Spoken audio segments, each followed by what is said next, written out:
지난 시간에 이제 중국 그 비즈니스 할 때 그 중국인 특성하고 또 이런 이제 장단점을 해서 우리가 좀 편하게 그리고 성공할 수 있는 투자 그리고 좀 친하게 사업을 잘 할 수 있는 방법에 대해서 알아봤는데 이번 시간에는 이제 우리 조 작가님 모시고 요게 굉장히 관심이 있을 것 같아요. 중국은 과연 미국을 제치고 쥐환이 될 수 있을까?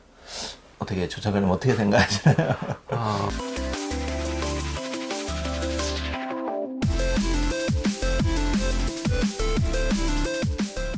네. 아마 이제 제가 미국에 관해서 들었던 가장 인상적인 말은요. 예. 그 아마 80년대 후반에 고은 선생 좀 논란이 있죠. 예. 고은 작가가 미국을 좀 싫어했던 분이세요. 근데 갔다 와서 했던 말이 있어요. 이 미국 사람들의 정신을 보면 얼마 못 갈 것 같은데 이 땅덩어리를 보면 예. 뭐 100년은 가겠네. 어, 그러니까 미국이 가지고 있는 자원, 무궁무진하다. 무궁무진한 거고요. 네. 그게 이제 단순하게 뭐 쉬운 나라가 아니라 프래그마티즘이라고 하는 걸 예. 만들었고 예. 실용주의로서 세계 리더가 된 거잖아요. 그래서 뭐 미국의 힘들을 무시할 수는 없을 것 같아요. 네. 근데 이제 지금 그 향후 그 시대의 이제 지식의 헤게모니, 그러니까 흐름들을 보면, 패러다임들을 보면 가령 이제 사실은 미국에서 트럼프라고 하는 일종의 기형적인 지식 리더를 만들었잖아요. 네. 이제 뭐 그게 뭐 어떤 사람들은 좋아할 수 있겠지만 아주 예외적인 상황이었던 거죠. 어, 근데 이제 굉장히 특이한 사람을 만들었기 때문에 이제 그런 요소가 있습니다. 그 자폭할 수 있는 거거든요. 모든 게 제일 무서운 게 내부의 분열이지 네. 밖의 분열은 아닌데 지금 미국 같은 경우는 뭐 최근에도 굉장히 많은 사건들이 있고 해서 저는 뭐 그런 측면에서 이제 과연 미국이 계속 유지하는 것은 자기 능력이 굉장히 중요하다. 그 부분들이 중요한 것 같고요. 중국은 제가 생각했을 때 어떻든 이게 이제 집단 지도 체제 또 이제 어떤 엘리트주의 관련 엘리트를 기르는 과정 이런 네. 것들을 다 파악해 보면 저 나라 쉬운 나라가 아니고 옛날에는 황제가 생기면 보통 한 3대 가면 어려워지거든요. 청나라도 이제 강이 걸중 옹정을 지나고 나면 그때부터 이제 침몰하기 시작한 나라잖아요. 한때 걸륭제 때는 뭐 세계 GDP의 35% 40%까지 참했던 나라입니다. 근데 이제 무너졌듯이 새로운 걸 못하면 하는데 중국은 지금 옛날하고 다른 것은 새로운 리더들이 계속 나온다는 거죠. 10년 단위로. 그러면서 어떤 중국의 어떤 지금에 가지고 있는 그러니까 그 시스템을 유지하면 만만치는 않다. 그리고 좀 제일 사람들이 볼 때 그러면 미국이 군사력에서는 뭐 중국을 압도하다. 근데 저는 그렇게 보는 건 잘못된 시각이라고 생각해요. 왜냐하면요, 전략 무기에서 중국은 이미 예. 미국과 서로 죽을 수는 있습니다. 그 정도로 이제 올라갔다. 그럼요. 예. 전략 무기에서는 뭐 핵폭탄도 충분히 있고 수소폭도 충분히 있고 그걸 끌고 들어가서 싸울 만한 충분한 게 있습니다. 서로 그러면 이제 함부로 그런 부분 함부로는 못할 거예요. 올라갔다는 거죠. 그러면 결국은 이제 뭐 이렇게 실력 대결이거나 아니면 다른 막 국지전들을 만들어내는 싸움인데 뭐 그런 것들이 이제 재밌는 추세죠. 그리고 그런 게 제일 맹렬히 나타나는 나라가 홍콩입니다. 홍콩이 사실은 세계 스파이의 이제 성지 아닙니까? 거기 안에서 금융도 움직이지만 정보도 움직였거든요. 근데 중국의 입장에 대해서는 일국 양제를 선택해서 좀 더 가보고 싶었지만 홍콩이 계속 복잡하니까 뭐 실제로 이제 그러니까 사실은 중국의 입장에서는 이렇게 가면 괜히 나라 분열만 되니까 그 부분들을 차근차근 심천이나 해남도나 이런 쪽으로 옮겨놓고 대신에 홍콩은 채널 기능을 축소시켜가는 거죠. 정치적으로 이제 쓰는 건데 그게 이제 중국의 리더십에 좀 치명적인 요즘 요소가 되긴 하지만 중국이 궁극적으로는 뭐 어쩔 수 없이 그렇게 갈 수밖에 없는 상황이라는 측면이 있는 거죠. 그러면은 이제 그 조 작가님 말씀은 중국이 적어도 이제 군사력 면에서도 미국 수준으로 올라왔고 그 다음에 집단 지도 체제가 그렇게 간단한 게 아니고 굉장히 이제 위력적이다. 네. 예. 그냥 보통 일반인 생각할 때는 저희가 사회주의 국가하고 저러니까 자본주의하고 양립될 수 있겠는가 아니야 이런 생각을 사실 많이 하거든요. 네네네. 근데 실제 경제는 잘 돌아간단 말이죠. 네. 그러니까 이제 우리가 논란이 있잖아요. 네. 과연 이렇게 자본주의 경제가 그 소위 말해서 다양한 민의가 따라 올라와서 시장을 형성하는 게 효과적이냐, 아니면 엘리트들이 이끄는 시장이냐 효과적이냐에 대한 논란이 그렇죠. 있는 거잖아요. 그러니까 효율성에서는 사실은 LTG임이 훨씬 더 그 탑다운이 훨씬 더 효과적이라는 것은 뭐 거의 명확한 걸 거예요.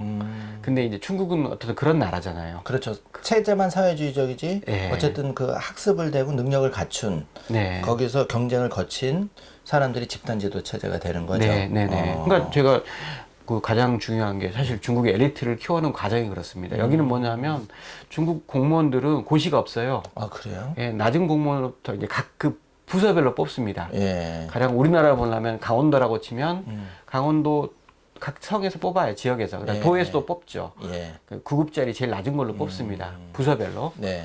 그 친구들이 좀 같이 생활을 해봐요. 예. 생활을 하다가 좀 지나면 위와 아래가 평가를 합니다. 그래서 평가해서 좋은 친구를 선발해요.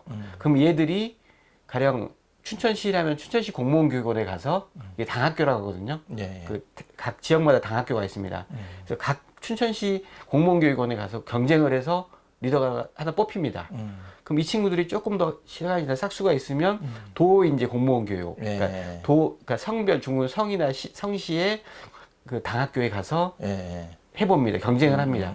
리더십도 있고 괜찮으면 또 평가해서 그게 중앙당학교, 이제 베이징대 뒤에 있는 장학교에 가서 또 이제 선발되는 거고. 그렇죠. 베이징 당학교의 그 교장은 누구냐면 다음 지도자입니다. 아. 시진핑도 전에 당학교 교장이었거든요. 아, 그런 식으로 엘리트즘을 꽉꽉 묶어서 그들애들이 나중에 정권으로 올라가는 거죠.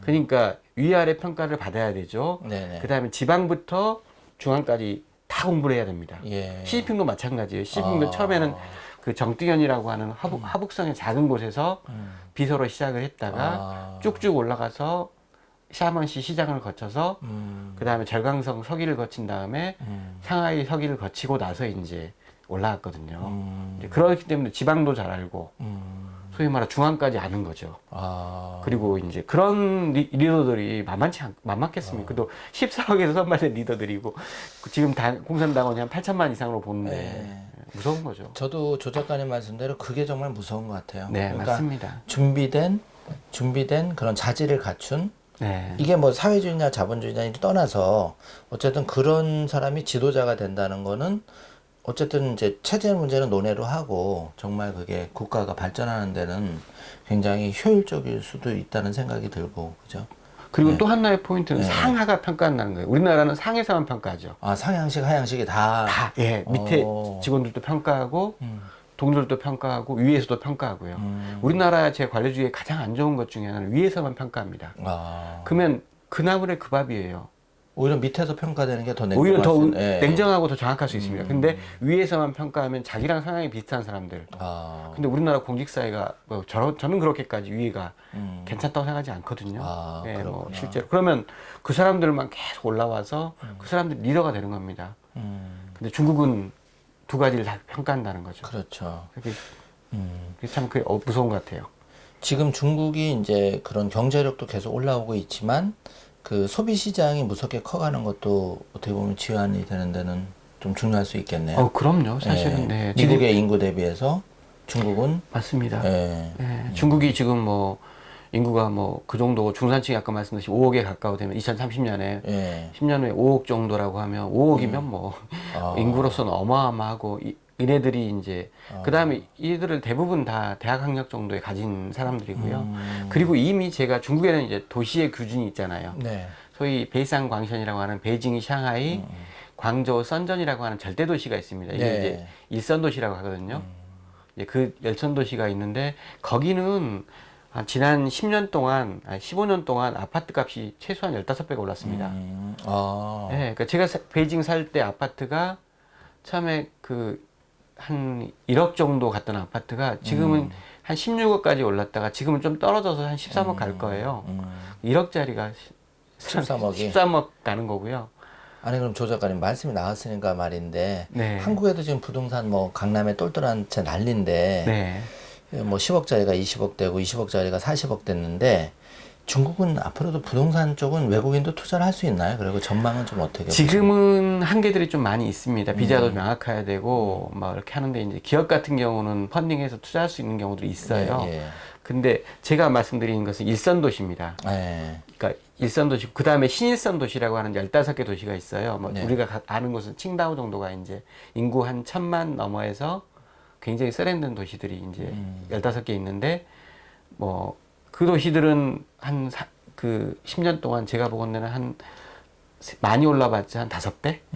그다음에 이선 도시가 또 있습니다. 이선 도시가 또 한 10,000개 정도 되는데 여기는 한 2배. 또 그다음에 이제 우리가 아는 한 삼선 도시 되면 우리가 아는 산동성, 연태나 이해 이런 지역은 뭐 비슷할 수도 거의 안 오른 데도 있습니다. 그러니까 지역에 따라서 너무 편차가 있는 거예요. 아까 말한 강남의 똑똑한 한 채는 신일선 도시고요. 예. 근데 이제 그러면 중국의 앞으로 예. 부동산 시장은 어떡하냐? 저는 나쁘진 않을 겁니다. 이게 왜냐하면요.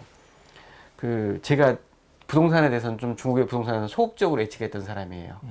그래서 제가 뼈를 치고 실패했다고 하는 이유 중에 실패한 게 아니라 제가 틀리게 봤다는 것 중에 하나는 제가 노무라 증권에 있는 상하이 친구를 한날을 만나서 이야기를 들었어요. 근데 그 친구가 저한테 뼈를 때리는 말을 한날 하더라고요. 자, 중국은 내가 홍콩 부동산을 보니까 벌써 평당 1억이다. 근데 제가 한 7, 8년 전에 만났으니까 상하이 지금 좀 비싸도 한 5천, 3천 수준이다. 아. 자, 근데 중국의 모든 사람들은 좀 돈 벌면 어디 가서 살고 싶냐? 상해 가서 살고 싶어 한다. 그렇죠. 예. 결국은 신규 소식들이 계속 생긴다. 아. 쉽게 떨어지는 않는다, 여기가. 그리고 떨어지면 어떻게 하냐면요. 도시의 가이드라인을 풀면 됩니다. 중국은 우리나라랑 달리 거주지연의 자유가 없잖아요. 예. 후쿠오 제도라고 하는 게 있습니다. 아, 그래요. 예. 그 지역에 후쿠가 없으면 예. 와서 살 수가 없어요. 아. 두 가지 하나는 뭐냐면 이제 애를 키우려면 그 지역 사람이라면 거의 다 무상교육이잖아요. 근데 외지인이 그 호남성 사람들이 상하이 와서 애 키우려면 어마어마한 학비를 내야 됩니다. 아. 그러니까 뭐 거의 불가능에 가까워요. 그래요. 예. 예. 그래서 같은 나라인데도. 예. 완전히 거주기한 자리가 없습니다. 예. 그러니까 이제 이거를 풀어내면 돼요. 지금 상하이 인구가 2,500만, 3,000만 보는데 예. 후쿠오를 주는 조건을 조금만 완화시키면 어떻게 되겠습니까? 그러면 이제 좀 오르겠죠. 어마어마하고 예. 그러니까 이 정도면 1,000만이 오를 요소가 되는 거예요. 예. 그러면 1,000만 오면 수요가 신규로 펑펑 생기잖아요. 그럼 부동산 가격이 2배 됐어요. 팔 또 오른 거죠. 예. 그러니까 그래서 그 중국의 어떤 대도시, 예. 소위 말해 절대도시인 네 곳이나 신일선 도시 15곳 정도는 뭐 사실은 떨어질 가능성. 그러니까 중국이 전체가 무너지지 않으면 떨어지지 않을 거. 우리 마치 강남의 흐름. 우리나라도 이제 빈부 격차가 차이가 생기면서 강남은 예. 성장하고 물론 지금은 이제 수도권들이 좀 공동적으로 좀 현상이 있겠지만 그래서 뭐 그 투자하는 방식이 좀 어려워서 그렇지 부동산은 그리고 이제 제가 말씀드린 대로 한 3선, 4선 도시로 가면 투자 가치가 없는 거잖아요. 10년 사이에 뭐 2~3배 올라봤자 의미가 없는 것이고 그래서 좀 잘 봐야 된다는 거죠. 어쨌든 그 한국의 부동산도 굉장히 지금 뭐 너도나도 한국에 똘똘한 한 채 지금 집중하고 있지만 우리 조 작가님 말씀처럼 중국이나 이런 그 선진국 부동산 쪽도 좀 관심을 가져봐야 되지 않냐. 네. 하나의 투자의 대안으로서 네, 네, 네. 예, 그런 말씀이신 것 같습니다. 네.